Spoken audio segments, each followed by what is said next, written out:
the more mnakuwa marafiki, the more mnashare vitu vingi sana, na ndo the more unapoteza uhuru wako as a person.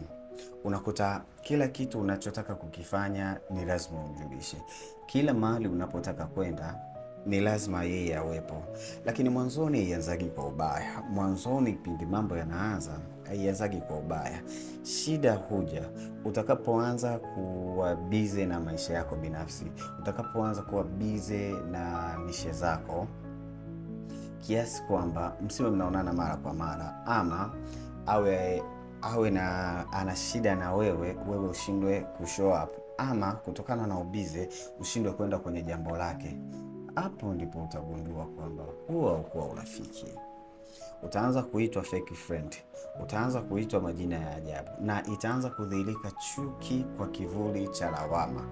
Ukikaa chini vizuri kuzisikiliza hizi lawama, utagundua kwamba ni kosa kubwa kwako wewe, kwake yeye, wewe kudili na maisha yako binafsi. Ni kosa kubwa wewe kuwa na mambo ambayo hayamhusishi yeye. Na hapa nataka nikupe mfano wa nyimbo ya Nyota Ndogo inaitwa Watu na Viatu. Kwenye verse ya pili anasema, siku moja nilipata kazi nzuri nikaja kukueleza. Mtu wa kwanza kumfikiria ni wewe rafiki yangu, kaanza kununa, unarusha mikono, sura umeikunja, ukufurahi, mafanikio yangu ilikuwa ati yawe kuja kukueleza. Mwisho wa kunukuu. Watu wote wanajua kilichoendelea kwenye huo wimbo. Lakini shida hasa inatokeaga wapi? Shida inatokeaga wapi? Marafiki zetu ni watu ambao hawapendi mabadiliko kwenye maisha yetu. Kwa nini? Kwa sababu mabadiliko ama maendeleo ya aina yoyote kwenye maisha yetu itatukutanisha na watu wapya, na itatukutanisha na marafiki wapya.